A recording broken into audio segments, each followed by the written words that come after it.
Welcome to OrbitCon. The time is 1 p.m. Central, and we're about to kick off a presentation called Trauma and Mental Illness 101 for Non-Mental Health Professionals. This talk will teach lay people about trauma and mental illness in a very basic way so that they're capable of providing, quote, mental first aid, unquote, when a situation arises. This presentation will contain content triggers for potentially graphic content, including but not limited to child abuse, rape, multiple types of violence, suicide, homicide, domestic violence, and mental illness. To participate in the live Q&A, visit the blog post for this panel at the-orbit.net. Find the blog titled Trauma and Mental Illness 101 and leave a comment. Do remember that actual questions will be much more likely to be answered. So I'm Brianne. I'm one of the bloggers at the Orbit, and I'm going to introduce you to your presenter. With us today is Heatherly Hodges.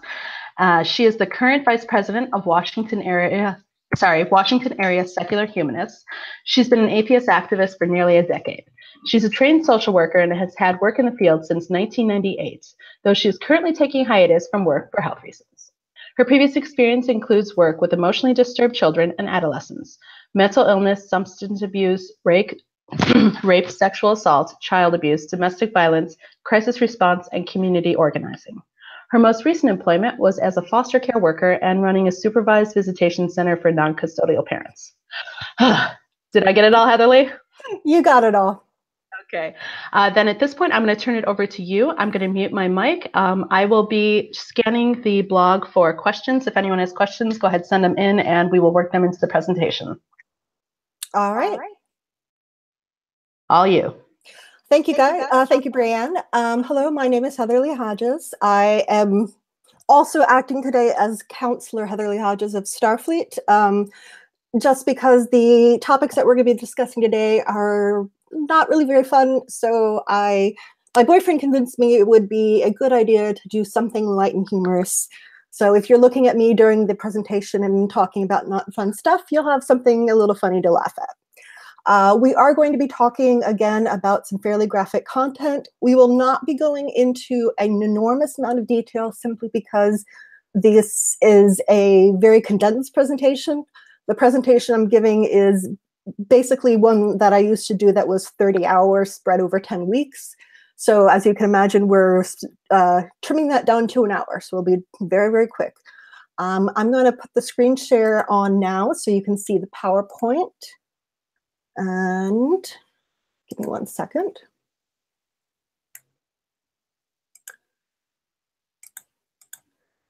Brianne, are we good? Yes, I can see your screen. Okay, all right, so we're going to get going. As you can see, we're going to go over trauma and mental illness with basically the same setup: definition, causes, effects, and treatment. We're going to go a little bit over mental health first aid, and then hopefully, if we get done, have some time for questions and answers. The definition of trauma. Don't worry, you don't have to read all of these things in detail.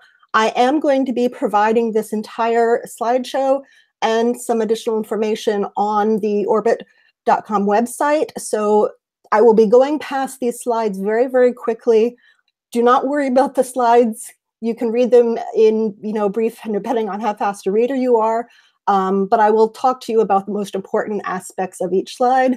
And if I skip over some, you'll still be able to see them at a later time. So there are two definitions up here, one from CIDRN, the Trauma Institute, and one from the Substance Abuse and Mental Health Administration. I've highlighted the main issues here that talk about in trauma being an emotional injury or damage to an organism, causing lasting emotional harm, can be caused by natural disasters, accidents, or human actions, causing the victim to be terrified, helpless, under extreme stress, or an event, series of events, or set of circumstances that cause lasting adverse effects, or on the individual's functioning.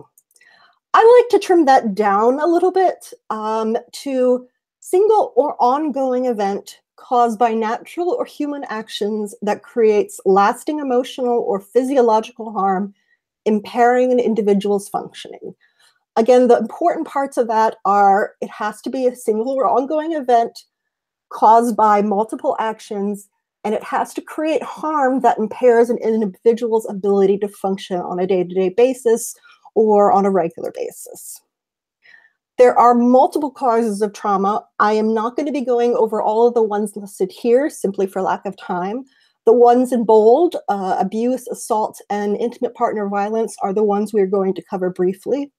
But the other aspects of trauma can be, again, witnesses of violence, bullying, criminal violence, as we've discovered recently, police violence, violence, school shootings, homicide or suicide in your neighborhood, war, terrorism, or military violence, natural disasters, hurricanes, systemic or historical oppression can actually be a trauma that is experienced by an entire community.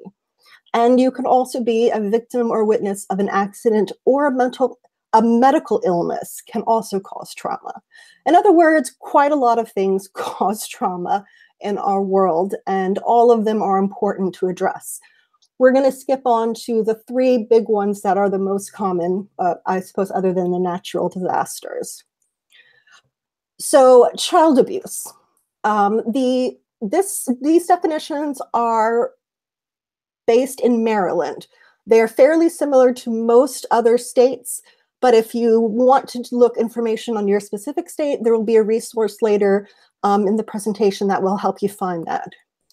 Abuse, as opposed to assault, has to be caused by a caregiver, a coach, a parent, a teacher, a doctor, in some cases, a priest.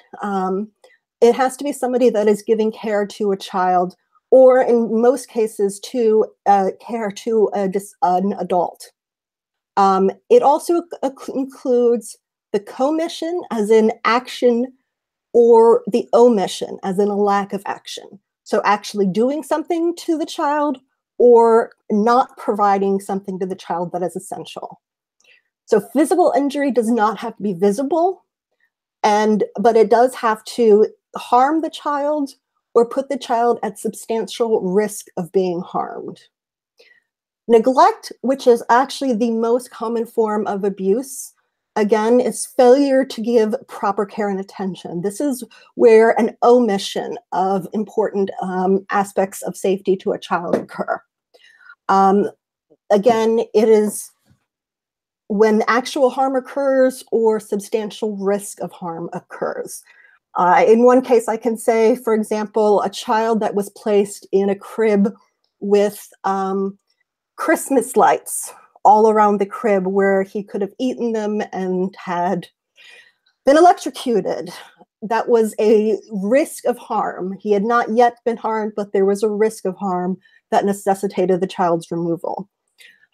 Sexual abuse, any act of abuse or exploitation, whether physical injuries are sustained or not.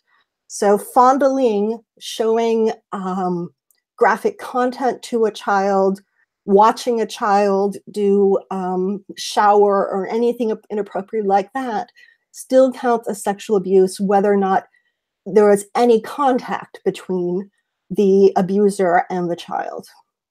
Mental injury is one that is not always recognized in every state, though it should be. And again, it's a little bit more difficult because it has to be observable, identifiable, and substantial impairment of the child's ability to function. So we can't just say he yells at his child all the time. We have to say that he yells at the child so much that the child wants to commit suicide. That would be a sufficient impairment of the child's ability to function that we can observe and identify and take action on. As you can see, it's very hard to prosecute those cases. Newer, but catching on in some more states, is medical abuse, which is, for those of us in the secular community, particularly appropriate because it's the lack of medical care. And frequently, this lack of medical care is due to the parents' religious beliefs.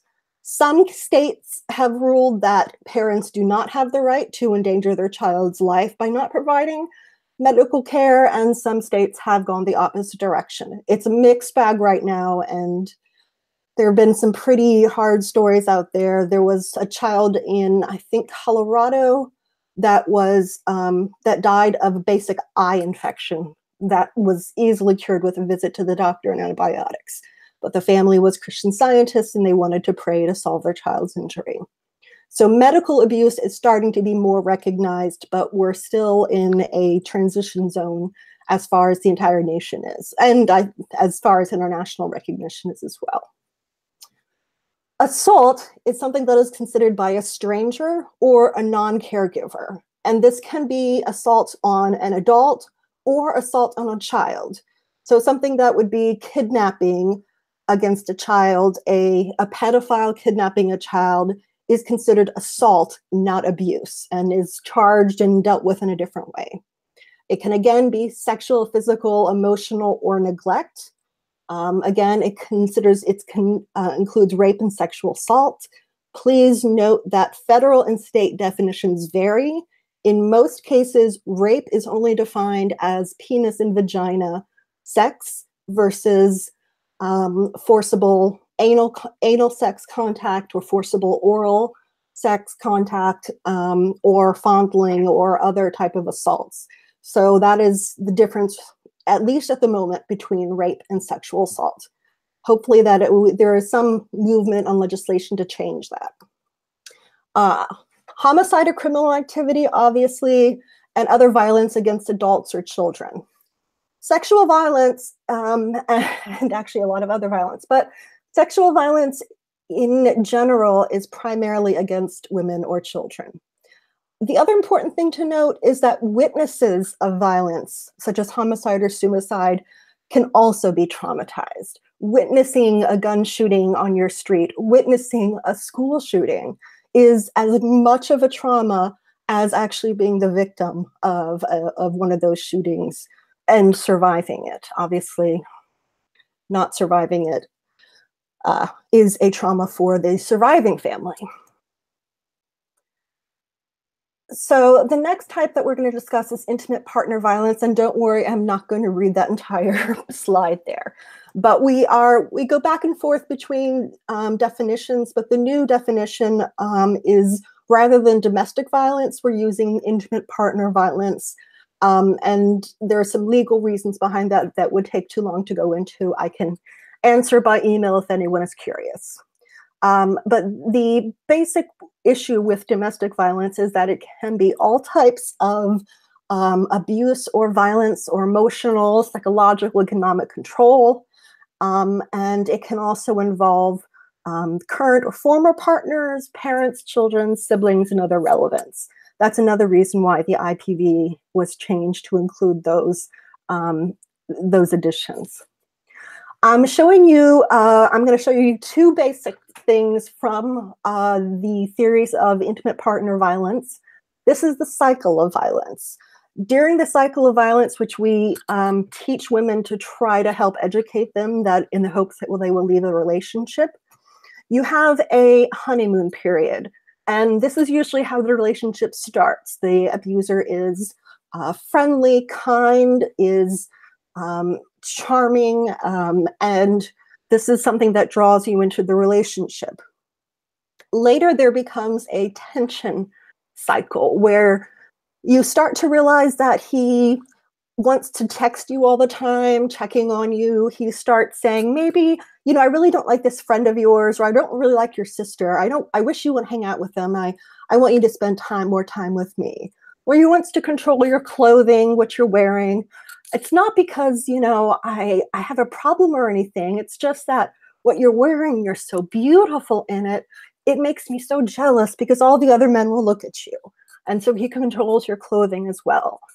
And then when you don't respond or you say no to any of those attempts at control, he'll get upset. He'll get angry. That anger That anger might start out as simple verbal confrontation where he's angry and silently giving you the silent treatment or throwing something against a wall. We call this really the tension phase, the feeling of walking on eggshells, where a woman is starting to be, in the initial part of the relationship, starting to be aware there are some warning signs. In the later parts of the relationship, starting to be aware that violence is incoming. And then there is a violent episode. This can be physical, emotional, or sexual abuse. Please note, though, the emotional part means it does not have to be a physical act for violence to occur. The throwing of something at a person, even if it does not commit contact, is an emotional and physical intimidation. That is just something that we consider a violent episode. After the violent episode occurs, we go back into the honeymoon phase where he promises to get counseling, he gives flowers, he becomes once again the perfect man. The more times the cycle is completed, the less times it takes to complete. And as the cycle is repeated, the violence usually increases in frequency and severity. And just two side notes too, women are actually statistically at more danger of being killed when they leave the relationship than they are when they're in the relationship. And this statistically increases if the woman is pregnant. There's a fun fact. I'm sorry, again, we're having real fun and interesting topics here. So the next slide is the power and control slide. Some of you may be familiar with this. This is what we use to teach women about, forgive me, I slip sometimes, to teach victims. This can be, intimate partner violence can occur against men, women, trans individuals, or non-binary, anyone. And if I do slip and use men and women, please forgive me. I came in the older age of social work where we still mostly use those terms. I will try again to use abuser and victim. So the victim is starting to become aware that there are things that are wrong, but they don't necessarily see all the issues. So we have this chart of power and control to show the victim exactly how bad things have become or where they are. So again, coercions are threats, which could be something like, I'm going to report you to welfare and take your kids away. The intimidation, a lot of times that includes abusing pets, which is sometimes one of the first indicators that the police or other parties have that there's a problem. Because an abused animal will come into the animal shelter, usually brought by the victim. And sometimes animal shelters now have been, in a lot of areas, have been trained to look for signs of intimate partner violence when animals are abused. So emotional abuse, crazy making you think that you're crazy, playing mind games, humiliating you, making you feel guilty. Isolation, again, limiting outside involvement, using jealousy, minimizing, denying, and blaming, saying you were the one that caused it. If you just had, gotten my dinner on time, I wouldn't have been so angry.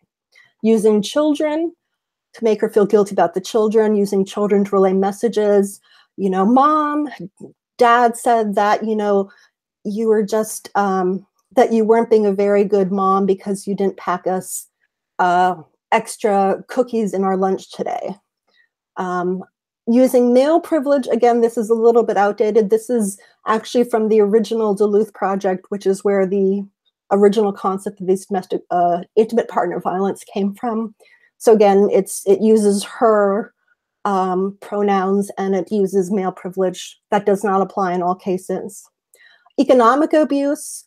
One case I had was a woman who'd been married when she was 13, and she didn't have her husband controlled her driver's license, social security card, birth certificate. She didn't have a banking account or a checking account or knew how to do any of those things. She had an allowance, and she basically did not know how to be an adult except for cleaning the house, taking care of things. Those were the only things that she was able to do, and she was not allowed to have a job. So economic abuse can be extraordinarily controlling. So that is the cycle of power and control. This is one that applies more to male-female relationships. I'm going to run through these next slides. These are ones you can look at later. But there are slides that also show the variation in relationships. So we have, whoops, there we go. We have relationships. We have a slide for LGBTQ relationships, for immigrant relationships, sex trafficking, teen power and control issues, deaf power and control issues. I have not found a blind one yet, but I'm sure it's there. I just haven't found it. And I haven't found another disabled power and control wheel yet either. So we're moving on to the effects of trauma. Oops, I'm going a little bit fast here. Well, actually, no, I'm skipping this slide. That's why I'm going fast. I'm going to start out by saying the premier study that gave people an idea of how serious trauma is was the ACE study, Adverse Child Experiences, done by Kaiser Permanente and the CDC in 1995 to 97. 17,000 members received physical exams and confidential surveys regarding their childhood experiences and their current health status and behaviors. From that, we learned that adverse childhood experiences, and then also subsequent studies indicated that adverse adult experiences can basically affect every possible aspect of a person's life, from disrupted neurodevelopment, social, emotional, cognitive impairment, adoption of health risk behaviors, things like substance abuse, disease, disability, and social problems, and lead to an early death.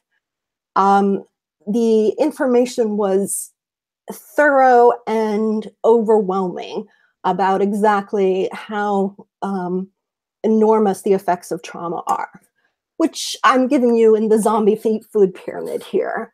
A lot of the effects that occur are on the brain, and the brain controls a great deal of the body. And those physiological and emotional responses come from the brain, and trauma affects the brain in so many ways that we're still even just beginning to understand. So one of the biggest things, again, with the brain, 0 to 3 is one of the most critical periods of a child's development. And if a child experiences trauma during that period, the damage can be permanent. We have seen MRI scans of children who were traumatized at that age, and then MRI scans later, and there was actual lesions and brain damage in the brain that never healed. That trauma during that time frame damages the brain, and there are parts of the brain that will never develop. Women that are pregnant and experience trauma can pass on that traumatic experience in some ways to their children through epigenetic changes. If you've been victimized once, you're likely to be victimized again. The only things that help the resiliency factors for children, there are genetic factors. There are babies that have certain temperaments that are more appealing or relaxed than another. And so parents may react differently to one child over the other because one child was an easy baby, the other one was a hard baby. There are positive, if the child's in a positive environment, Maslow's hierarchy of needs, which I will have on a resource later. And if there are supportive adults, studies have shown that even one supportive adult in an abused child's life, a coach, a teacher, the uncle, one adult can provide enough support to enable the child to manage to survive the trauma that they're experiencing. In adults, those resiliency factors are very similar. Genetic factors, in adults' case, of their life experiences, may help them develop coping strategies, and whether they have a support network of friends and family. In order to treat trauma, I'm going to go over this very quickly. I'm not going to discuss all of it. There are multiple types of therapy. Trauma now has its own type of therapy, which is trauma-informed treatment that is proving to be very successful. There are educational therapies. Eye movement desensitization and reprocessing is an interesting technique that I myself actually experienced when I was recovering from my own sexual abuse. And it is a very fascinating and effective technique that I would suggest you Google if you want more information. There are art therapies, there are animal-assisted therapies, crisis and brief therapies, and of course medical therapies which use medication. If there's been damage to physical damage to the individual, reconstructive surgery, and occupational or physical therapy as well. One thing to note with trauma, do not compare traumas. When you walk into the hospital, if there is one person with a broken arm and one person with 2 broken legs, the person with the broken leg may get seen first, but the person with a broken arm will also be seen. Both individuals have experienced trauma and both deserve to be treated with respect and to have the trauma that happened to them acknowledged and help provided to them. And comparing trauma or saying, oh, things like, I don't know, feminists in the US have it so much easier than women in Saudi Arabia or the Middle East, is comparing a trauma. That may be true that women in certain areas of the world experience far more severe issues than women in other parts of the world. But that does not mean that each of those women in each of those parts of the world are experiencing problems. The problems still need to be addressed. And if we're talking about sexual assault, sexual harassment still needs to be addressed, even if there is a case of rape. The importance of addressing sexual harassment also may prevent things from escalating to sexual assault or rape.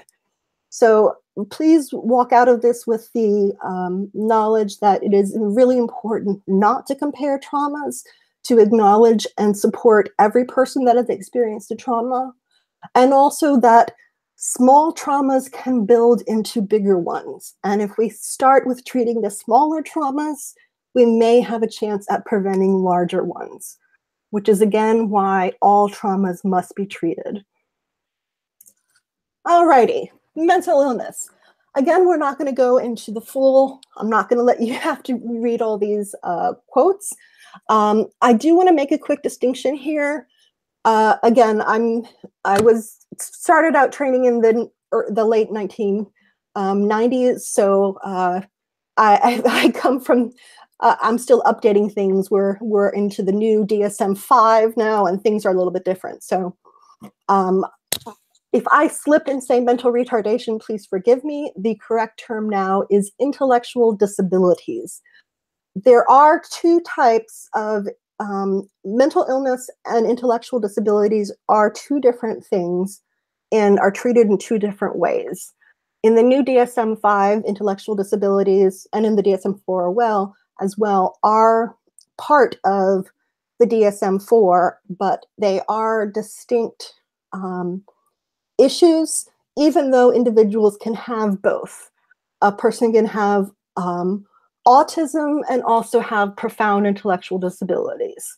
I had a child that was 11 that had profound autism and severe intellectual disabilities. At 11 years old, he functioned on the level of an 18 to 24-month-old toddler. So again, the comorbidity or dual diagnosis makes things much, much more difficult. Dual diagnosis is also a term to indicate if somebody has substance abuse issues as well as mental health issues such as bipolar disorder. Again, if they have an intellectual disability as well as a mental illness, or they have multiple mental illnesses, or if there are some other factors that are going on. And unfortunately, dual diagnosis is a term that's not very accurate because most of the individuals that we work with don't have dual diagnoses, they have multiple diagnoses. So the definition for mental illness that I go with is the one I learned in college. It's very simplified, but it's a lot easier to remember. Any human behavior taken to the extreme that causes distress or impairs a person's ability to function. So I've given you a couple of examples there. That means everyone feels sad from time to time. A person with depression feels so sad, so an extreme case of sadness that they are unable to function on a regular basis. Vanity. Everybody's vain from time to time. I put makeup on today to be a little fun and enjoy myself. But there are individuals who have a narcissistic personality disorder that is so intense that it affects their ability to function, and it is an extreme version of narcissism. And by the way, our president does not have, oh crap, there we go. Our president does not have narcissistic personality disorder. Please note the part where it says that causes distress or impairs a person's ability to function. Our dear leader is certainly narcissistic, but he is not experiencing very much distress or impairment of his ability to function, as evidenced by many recent actions. Again, you know, there are my boyfriend drinks wine every night, but he's not addicted to alcohol. There are people who enjoy card games, but they're not chronic addicted to gamblers. Difficulty understanding social cues. Sometimes people are just a little bit awkward in public, but does not necessarily mean that they have an autism spectrum disorder. So again, most human behaviors are universal. Sometimes they can come to such an extreme that it impairs the way we live, and that is when it becomes a mental illness. So that's my short and sweet definition that I've been sticking with just because it's a little bit easier than the more formal definitions previously noted. So causes. There are multiple causes. Again, I'm breaking this down into a very simplified type of thing here. Genetics, heredity. You can have also non-symptomatic carriers where a mother or father has a gene for a mental illness and the child they do not experience the symptoms, but the child does. You also can have particular genes that can be carried, but do nothing until some environmental factors trigger them. Epigenetics, I hope I don't have to explain that too much. If you don't know what that means, go to Google or talk to P.C. Myers. He's very up on it. And because I'm not an expert in it, and I don't want to try to do a biology definition as a social worker and make a fool of myself. But basically, changes that occur in utero or sometimes even in adulthood can cause can affect the way genes are expressed. So environmental changes can cause a mental illness.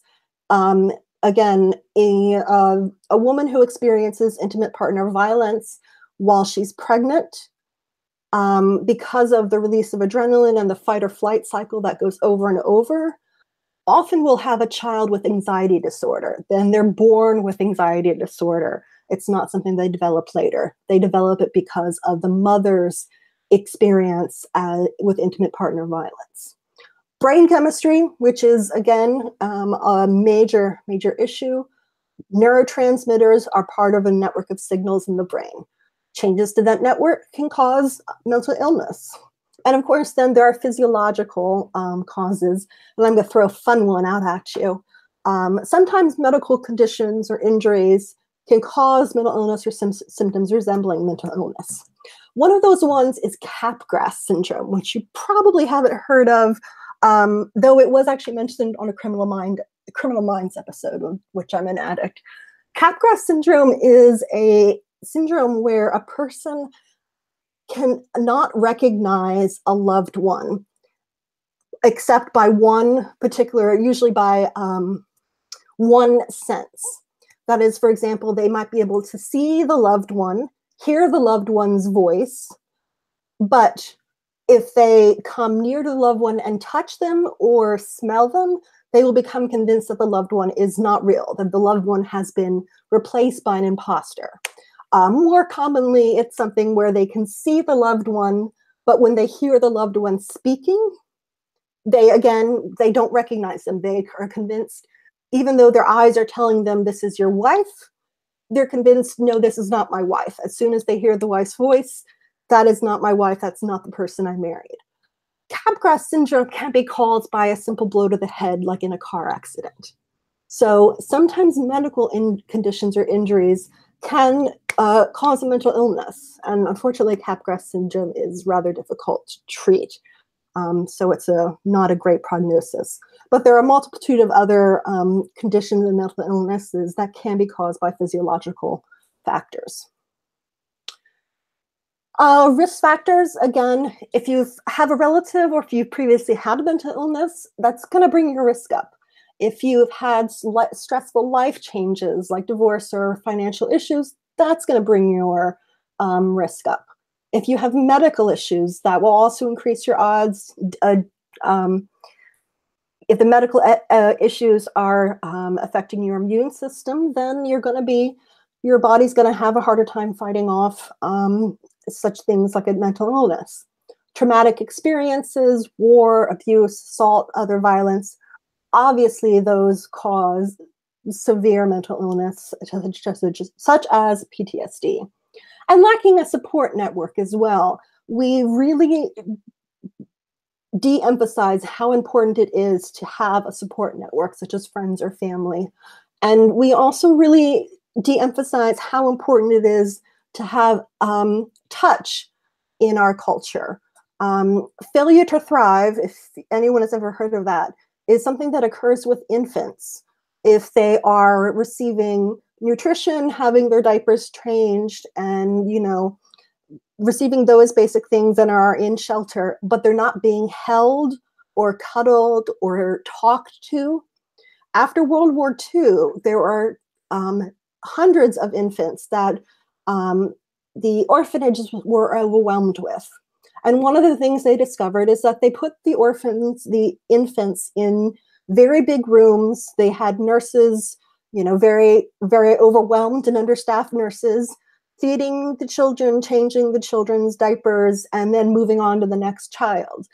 The children received no attention, no affection, no holding. Their cries were unanswered. And the children started dying, because we actually can die without sufficient contact. Humans are social creatures. As primates, we've seen multiple studies with primates as well, demonstrating that primates can also receive severe injury or death without a lack of social contact. So don't underestimate how important it is to have friends and family, because that can truly change, make and have an effect on us physiologically and emotionally. I will state, just for general interest, I am disabled currently. I have fibromyalgia. I developed fibromyalgia when I was 12, which is a little bit of an outlier. It's not very unusual to get, it's rather unusual to get it that young. And it may have had something to do with the fact that when I was 10, I was assaulted multiple times over one summer by multiple men and some younger men in the neighborhood I lived in at the time. And that sexual assault, that rape over that summer, had an impact on me emotionally, obviously. But it also most likely had a very strong impact on my immune system. So it's not necessarily that surprising that about a year or so after that, I started developing some symptoms of some undiagnosed illness and eventually was diagnosed with fibromyalgia. So again, traumatic experiences can cause actual physical symptoms as well, or diseases. Cancer is also a very common one that was discovered with the ACE study. Heart attacks also as well, diabetes, other physical conditions that can be caused by adverse child or adult experiences. Okay, so now we're jumping into the types of mental illness. There are approximately 200 types of mental illness. So I think the best way to go over them is to go alphabetically. So I'm going to start with, I'm not going to do that, I promise. Obviously, I can't go over all 200 disorders. I have broken them into the main categories. Anyone who is familiar with the DSM-4 may have been familiar with the axis 1, 2, 3, 4, and 5. In the DSM-5, they've eliminated that. I'm not entirely sure I like that yet, but maybe I just don't like change. they have now broken it down to different types of disorder categories. And those disorder categories are on your screens. You can look at them in more detail. I'll point out some of them, the ones that may be less easy to understand. Dissociative disorders, that would include DID, dissociative identity disorder, which we used to call multiple personality disorder. And yes, I was around when they still called it multiple personality disorder, and then it changed. So adjustment disorders can include things like reactive attachment disorder in children, basically an inability for children to adapt to a situation. Personality disorders, or cluster B as we sometimes refer to, are previously, remind me later, sorry about that. Personality disorders can include borderline personality disorder, which is kind of often in the media, narcissistic personality disorder. We have covered that one, and other disorders. Facetious disorders, those can include things like Munchausen syndrome, a rather interesting disorder where there are actually two types, Munchausen by proxy and Munchausen itself. Munchausen's disorder is when an individual invents or somehow makes themselves ill, sometimes even eating poison, because they like the attention and the care that people give them by going to the hospital. Munchausen by proxy, as you might guess by the name, is unfortunately when they make a loved one of theirs ill, again, sometimes by poison or other things. And most often the person that they do that to are children.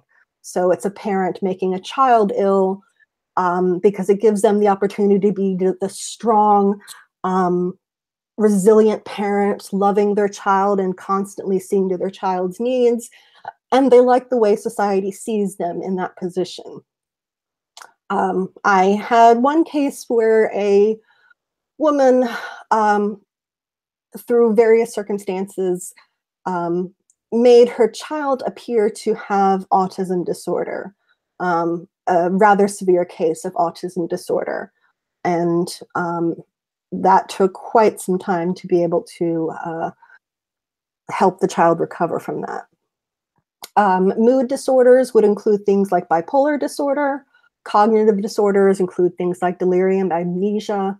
Medical-related disorders, I already mentioned. Substance, again.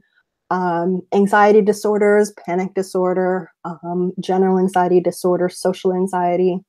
So anyway, those are the basic types here. The most common types of mental illness are on your screen here. These are the ones you're probably most aware of: ADHD, anxiety disorder, bipolar, borderline personality, depression, dissociative, schizoaffective, and schizophrenia.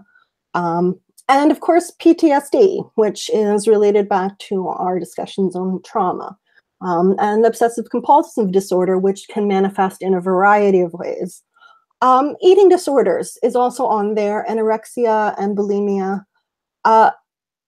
Some people are not aware exactly how dangerous it can be, but individuals can kill themselves fairly easily through anorexia. It takes a little bit of time and patience, but if they're truly willing, truly trying to do that, they will manage to kill themselves by not eating. And it's actually, it's a rather difficult thing to watch. So I'll just leave it at that. Okay, so the effects of mental illness. Again, breaking this down really simply. Emotional effects, cognitive effects, physiological effects, relational effects. So these, again, include things like your emotions, sadness, anger, suicidal or homicidal, yeah, let's start over there. Suicidal or homicidal ideation. Cognitive, including delusions or hallucinations. I would ask a question up at this point, but we don't have time. I hope everyone knows the difference between a delusion and a hallucination. And if you don't, I'm going to tell you. Hallucination is something that you experience, you feel. It's something that's happening to you. You smell it, you see it. You can touch it. It's the cases of things where you feel that there are insects under your skin. I hope I didn't freak anyone out with that one. It's kind of a nasty one. A delusion is something that you think, that you believe to be real, that you are the supreme commander of the universe, or that you are a counselor in Starfleet. Delusions are related to thought processes. Hallucinations are related to the senses.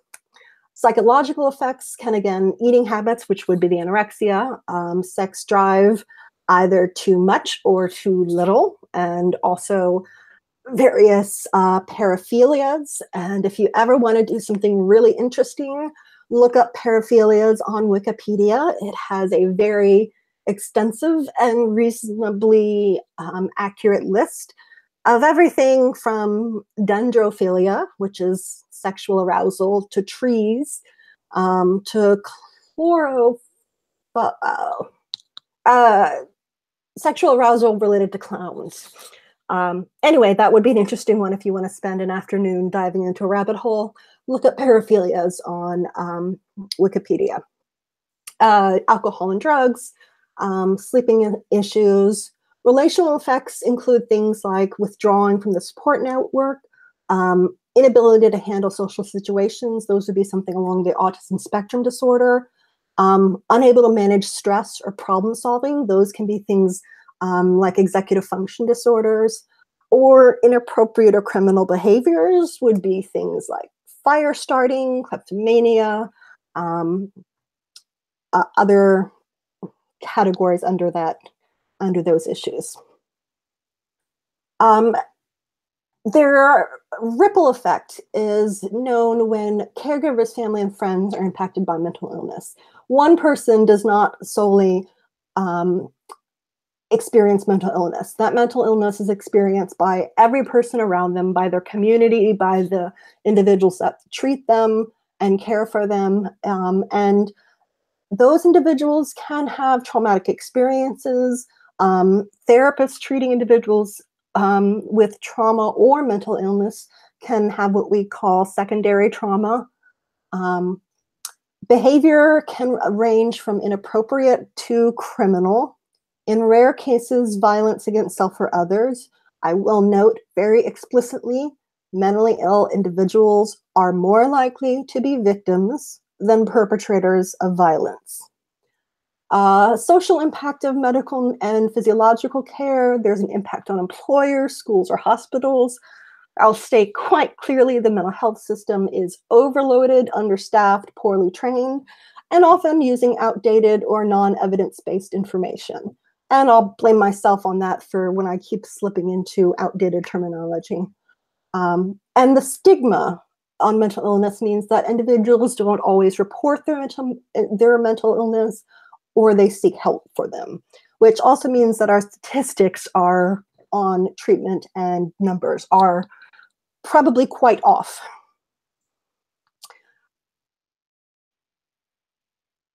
Sorry, I didn't change the top there. That's supposed to be mental illness at the top, and we're discussing treatment of mental illness, which is basically the same things that we saw previously on the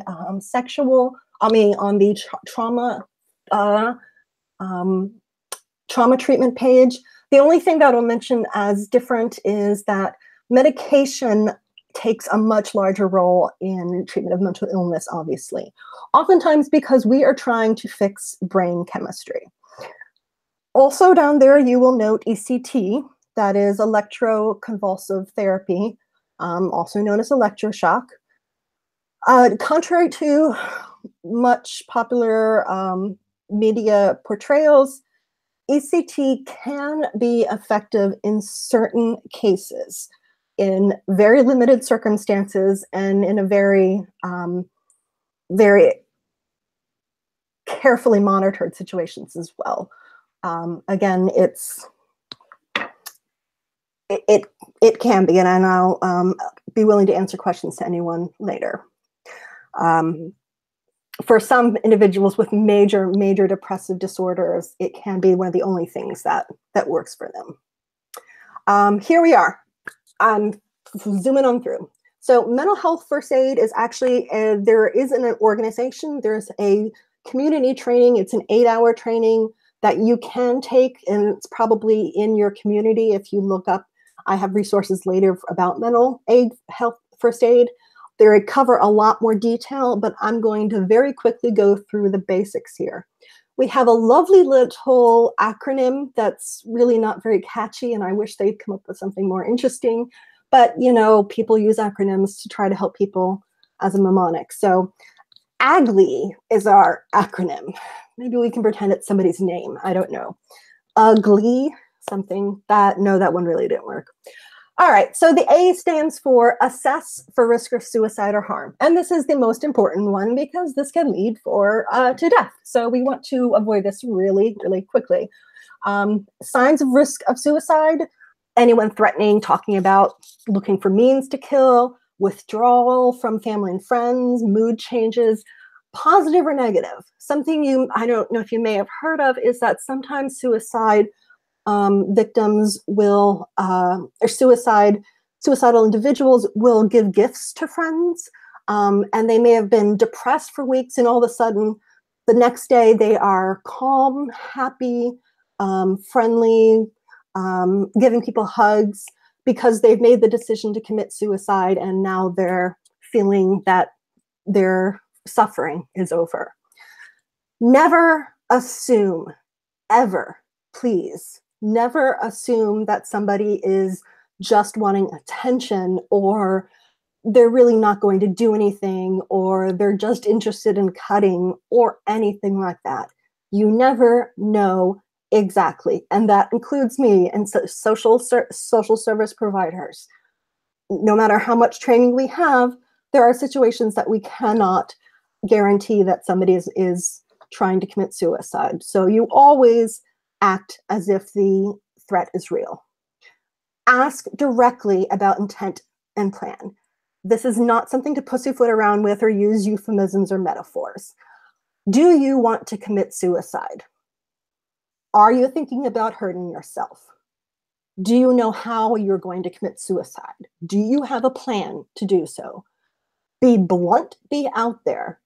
You need to be absolutely clear. And if either of those two answers are positive, you immediately seek emergency help. If possible, stay with the individual so they don't try to commit suicide while you're seeking help, and have another person call for help, if that's possible. Also be aware that you cannot stop everything. If there are individuals that want to commit suicide, even being in a locked ward, psychiatric ward, or a locked prison ward will not stop them. So if someone commits suicide and you had tried to help them, that is not your fault. Also be aware that if you intervene on a friend or family member when they're talking about attempting suicide, you may lose a friendship or relationship there. A person may be angry and frustrated at you. Hopefully, they will later come to realize that having their life saved is more beneficial. But it is entirely possible that you will lose a friendship or relationship if you intervene when someone is suicidal. It is much better, though, to have that friend not be your friend anymore and be alive than to have a dead friend.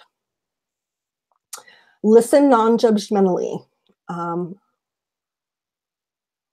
I think I skipped a G there. It's in the other part. Okay. Listen non-judgmentally.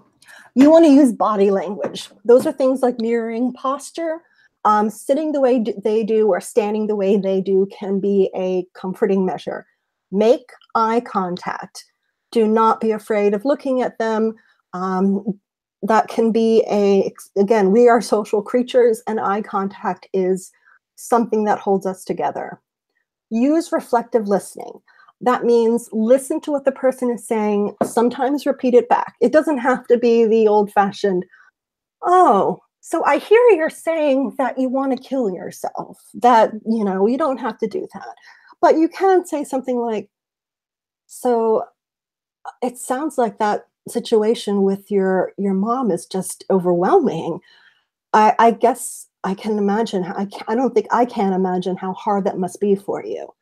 So you want to talk back and again, reflect what they're feeling to make sure you understand it exactly. Start from where the person is. This is a basic social work concept.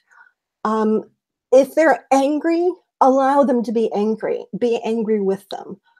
Gosh, I cannot believe that that happened to you. That is awful. I am so sorry. I would be very angry in your position too. Your tone is very important. And here's a little metaphor for you. If you are talking to somebody in a crisis situation, you are a calm lake, not an ocean. You should speak to them in a low, but not too quiet tone, modulated and precise. Make sure your words are clear, but don't speak to them like an infant. You want to keep something like a monotone, but still some variation in your voice. You must not allow any panic or fear to be in your voice, because that will then cause the other person to feel panic or shame over their situation, and it will escalate the problem. If you want to practice doing this to be able to reach the calm lake, find a song that you absolutely love to jump up and dance to and sing along with, or your favorite passage of a TV show or monologue in a play or book that is very exciting, and read that very exciting excerpt in this voice and practice this voice. And if you are able to read something extremely exciting in this calm tone, hopefully you'll be able to repeat this if you are in a crisis situation. And now I can talk regularly. You want to accept the premise of the person's perspective, but you don't have to commit to believing it yourself, as in a hallucination or delusion. You can empathize with the person's feelings about the situation without confronting them that, that's absolutely not happening. So you want to say, wow, I can really understand that seeing those demons must be terrifying. Or you want to say something like, so you're seeing these demons everywhere around you. I couldn't imagine what that must be like. I don't see them, but I can only imagine how scary it is. Is there anything we can do to make you feel safe? Is there anything I can do to help make the demons go away? And you can reality check when appropriate. Appropriate meaning when the person is calm enough and you have enough of a rapport with them for them to accept some reality check. Like saying, I don't see those demons. Do you still see them? I know that you were able to see them and I didn't earlier, but we've been talking for a little bit and I feel fairly safe. Do you feel safe? Do you still see the demons that were around you? And that reality check can sometimes work, but again, it has to be when they are calm enough to accept it. Oh, there's the G there. Sorry, I get this a little bit out of order. Hi, Heather. It's Brianne. I just want to let you know that you've got about 2 minutes left. So if there are any last messages that you want to leave on. Oh, you know what? I'm so sorry to interrupt. I forgot you have until 2:30, don't you? Okay. I'm sorry about that. So for anybody who's watching right now, ignore me, and I will continue to watch for questions in the blog. Thank you. All right. So there's the G that I was missing here under the give. Sorry, I got it out of order. Give reassurance and information. Here's a humanist thing here. Respect the dignity and worth of every person. A person with mental illness is not a mentally ill person. They are a person with a mental illness. That mental illness does not define them. I am a person with fibromyalgia. I am not a fibromyalgia person. The disease does not define me, and mental illness does not define individuals. Please also note, too, that persons are not at fault for behavior caused by their mental illness. Now, this is a little bit tricky, and there is personal responsibility that comes in there. But in most cases, particularly when you're trying to calm someone down in a crisis situation, err on the side of this is not your fault, because that's going to be what calms them down. Encourage appropriate professional help. That can be hotlines, local resources, websites, any doctors, social workers, therapists of any kind, psychologists, psychiatrists if necessary, though they have the worst bedside manner. But also encourage self-help, other support strategies. That means leaning on the support network or helping them find or create a support network. Sometimes they think, oh, I don't have anybody to help me. So you have to sit there and go through, well, what about this person, or what about this part of your family? Or, you know, are you in a job? Do you know anybody there that you can talk to? Help them to find that support network. Group support, peer group, having a peer group can be fantastic. Please note, it does not have to be based on the Alcoholics Anonymous format. There are quite a lot of other formats that are more effective in some ways. As you can tell, I have a particular bias against Alcoholics Anonymous. It can help some people, and I'm aware of that, and I'm glad that Alcoholics Anonymous formats can be helpful. But when I recommend services, I tend to recommend peer support groups that are based more on evidence-based practice, rational practices, things like SMART, or just straight peer groups that are moderated by a clinician. Meditation, Tai Chi, yoga, coping mechanisms, journaling, any other kind of support strategies, those are things that you can help them with. And it may not be that you're going to talk with them about this during the immediate crisis, but it may be something that you can mention and like, you know, there is help out there. You're not alone. If you're waiting, if it's an emergency situation and you're waiting for help, that can be something you talk about with them. You know, the people that are coming are going to be able to help you, and then they can connect you to more resources. You're not alone. This is not your fault. You want to emphasize those things over and over.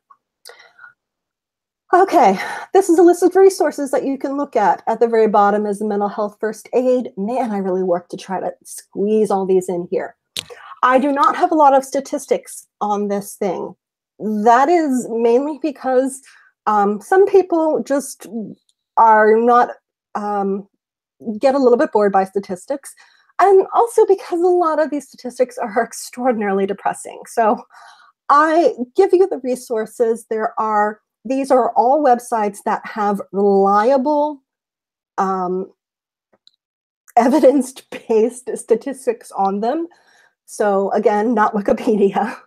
And if you want to look for information on statistics related to anything that we've discussed, look at things that have these websites, or please feel free to email me if you have any questions. Again, some of the statistics related to abuse and trauma and mental illness and suicide, all these things can be pretty intense and depressing. So that's another reason I didn't put them on here. We've talked about enough heavy topics as it is, and I want everyone to be able to choose when how much they want to be depressed by looking at statistics. I'm not going to again read this out loud, but this is one of the stories that I used to have hanging up in my office or cubicle every place I worked. It's the Starfish story, which focuses on the fact that we can feel overwhelmed by the multitude of individuals that are in need, but sometimes just helping one person means that you made a difference to that one person, and that is still something that counts. You're not going to be able to save everyone, but you can save one person at a time, and that is a difference. All right, that is the presentation. I actually did manage to wrap up early. I'm surprised. Are there any questions or comments? I actually had a question for you, if that's all right. Absolutely. So you were talking a little bit earlier that you advocate for person-first language. Where do you stand on the growing number of people who are disabled who prefer identity-first language? Say that again. Person-first versus identity? Right. So there's a number of people in, I've seen it mostly coming out of autism communities who prefer an identity first language. So they will say that they are an autistic woman or that they are Right. autistic. Yes, and that's absolutely fine. On it, whatever works for that individual person is what they should do. Generally, we state and we try to push for when educating individuals to use person first language because most individuals with traumatic experience and mental illness are more comfortable with that, but not everyone is. And if they're not and they prefer identity first language, that is absolutely fine. Thanks. So I am looking in this is Brianne again, sorry. So I'm looking in the blog post area, and I don't see that we have any questions coming from that area. All right. So I guess we can wrap up earlier. I don't know who all, do we have other folks on the Hangout right now? Because there is one other thing I can offer if anyone is interested. So it looks like, looking at our numbers here, it looks like we could have up to 4 other people right now watching. So okay. Well, if I will go ahead then and give me 1 second. There are some vignettes that I've written about some of the work that I did with the clients that I've worked with over the years. And I was actually planning on reading one of those. I assumed I wouldn't have time to do so, but I managed to get done quite a little bit quicker than I intended to. So give me 1 second. And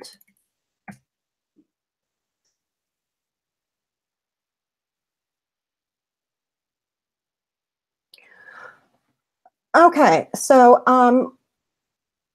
let's see. Let's do foster care.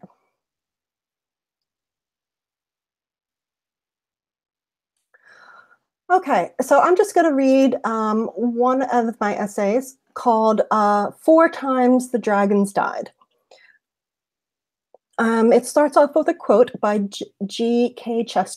Chesterton. Fairy tales don't tell children that dragons exist. Children already know that dragons exist. Fairy tales tell children that dragons can be killed. Her brother would hide his head under his Batman pillow when his father's footsteps came down the hall. He'd hum to himself and pretend that a dark night would come swooping through the window to rescue them. She'd turn her head away when his weight settled on the bed and watch the flicker of the broken 7-Eleven sign out the window. Sometimes the neighbors below had their TV on, and she listened to Leno to block out the grunts. She learned not to flinch when he brushed her hair behind her ear and kissed her gently on the forehead before saying good night, sleep tight. She didn't believe in superheroes. 10 years later, she is Wonder Woman, flying up effortlessly to swish a basketball through the rim. She is tall and athletic, graceful and confident, tying her hair back with obnoxiously bright scrunchies. She flies through the streets of her neighborhood with her adoptive mother, and they talk about running a marathon together. Her nightmares have diminished, and she rarely has flashbacks. She flashes bright smiles and laughs easily. She fought for this. She opened up her soul to countless therapists and carefully scooped out all the rotten bits, like cleaning out a jack-o'-lantern. She gritted her teeth and listened to the intimate details of her life debated in front of judges, social workers, and attorneys. She stopped cutting her arms and cut her biological parents from her life. She moved on when her brother couldn't, learned how to set boundaries when she visited him. She stopped shying away when her adoptive mother touched or hugged her and started to crave that positive affection. Like that jack-o'-lantern, she suffered through the pain of change, carved out a wide, toothy smile in her skin, and lit a bright flame within. Here's the next one. We stood in line at the Social Security office, and she clutched my hand tightly when our number was called. The worker was very sympathetic as we went through the forms, but it didn't stop her hand from shaking as she signed her name to claim for the first time, her own identity. We must have looked an odd pair, a 20-something college grad and a 40-something soccer mom. I'm sure many assumed we were mother and daughter. But we got more than a few stares as we walked through the grocery store, and I was the one explaining the difference between price and unit price, using coupons, and how to calculate the most savings. When he sent her shopping, he wrote out a very detailed and specific list down to the brand name. She had learned quickly not to make any substitutions. Any deviations were punished. We got more stares at Taco Bell when she started crying after paying for her meal with her brand new debit card. We sat in the corner so she could compose herself, and she kept smoothing out the receipt. I'd be crazy to frame this, right? I shook my head, taking a breath to compose myself.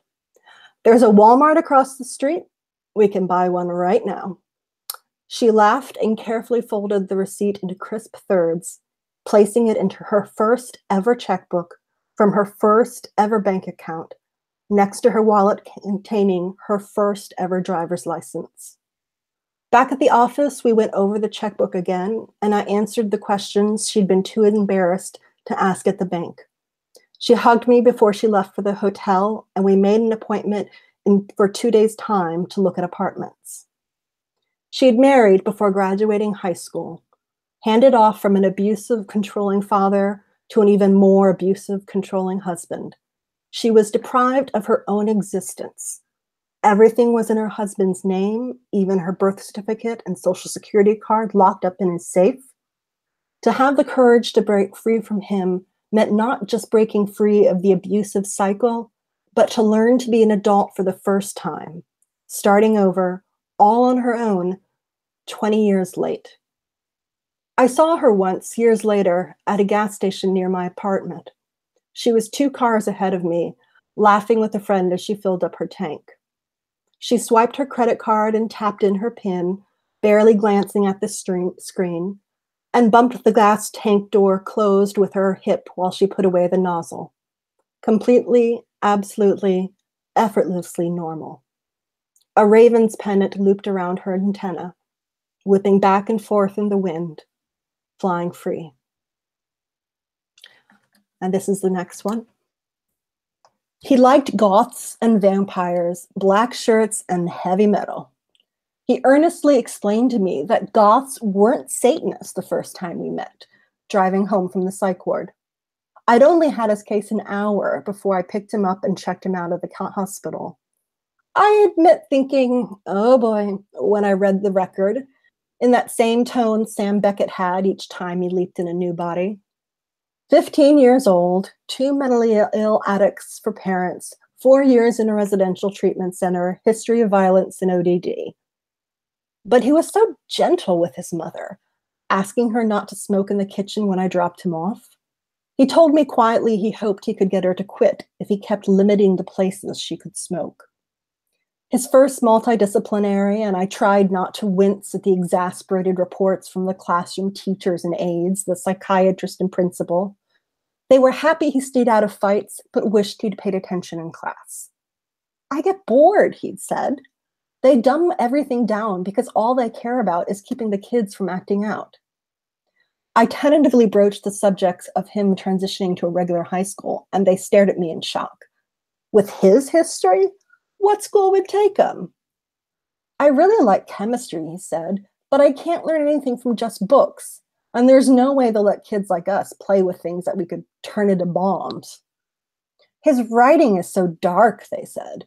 He constantly talks about violence, death, and depression. They keep telling us to write what we're feeling. If I write about the things I remember happening, it gets out of my head and I don't have nightmares. Substance abuse, definitely going to be a problem. He doesn't even seem ashamed of it. I smoke 1 joint a week on Sunday nights. It calms me down before the school week. You know what my mom is like. Weekends are shitty, especially when she's manic. Fuck it. Her boyfriends have offered me coke. I don't want it. I just want to calm down so I can get up and go to school the next day. And what about his mother? She never shows to family therapy or meetings. Wouldn't he be better off in a group home? She's certainly not a safe and stable environment. The house is clean, there's food in the pantry, she doesn't hit me or yell at me, and she puts my report card on the fridge. I know she's a mess, but she's my mom. We take care of each other. Clearly has a great deal of potential, but unlikely to be successful. That was the psychiatrist's note on his transfer papers.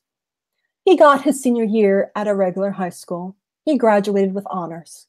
He did move to a group home at his request. His mother went downhill and he knew he couldn't give her the help she needed. I took him to visit her at inpatient every week. He moved to a home for transitioning youth and got a job at Walmart when he took classes at the community college. I saw him one weekend, a few months before I left the agency. I was walking past the library with a friend and heard my name being called. He ran up and hugged me and proudly introduced me to his friends. "This is my social worker," he said, as proud as if he was showing off a celebrity. She trusts me. And this is the last story. She told me once she couldn't remember all the times some man took what wasn't theirs. Her uncles, her neighbor, her cousin, her boyfriend, her grandmother's boyfriend, her mother's HUD worker. Screw it, she thought, and went out to take a few things of her own. When the police came because her parents were screaming, she translated for them in sign language and explained it quickly all the way. The teachers gave up talking to her mother because it was too difficult to handle the deaf translation. They supplied their own translators, but neglected to realize that her mother's developmental disabilities impaired her ability to understand things like individual education planning meetings. Sometimes she wondered what it would be like to have a mother instead of mothering her own. But this was the way things always had been, so she never really understood what to wish for. Perhaps a mother would have protected her from hands and fists and kisses, but her mother had never been protected herself and never really understood a parent should strive to give more than they were given. And then things fell apart, and she couldn't explain it all away.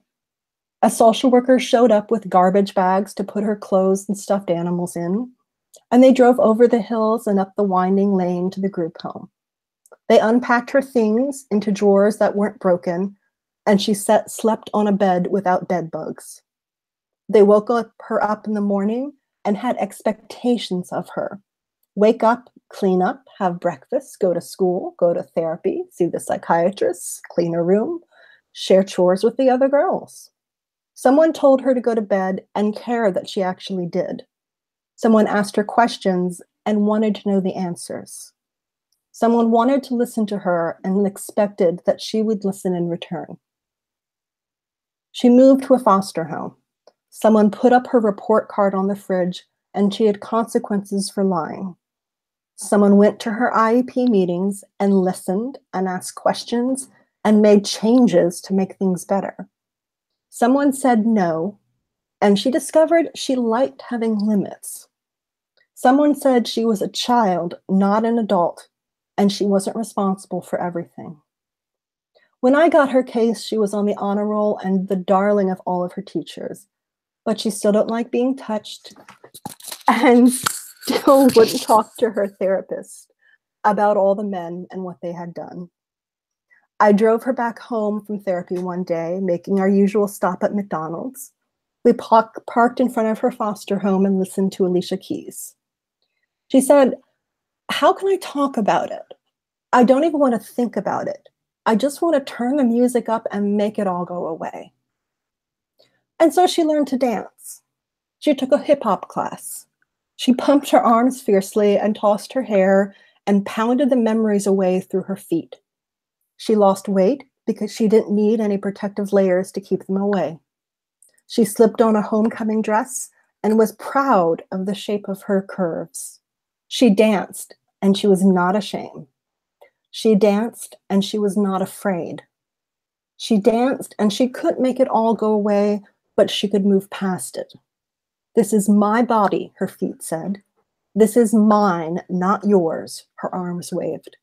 This is my life, shouted her fists as they punched the air. This is me, she danced, and I am free.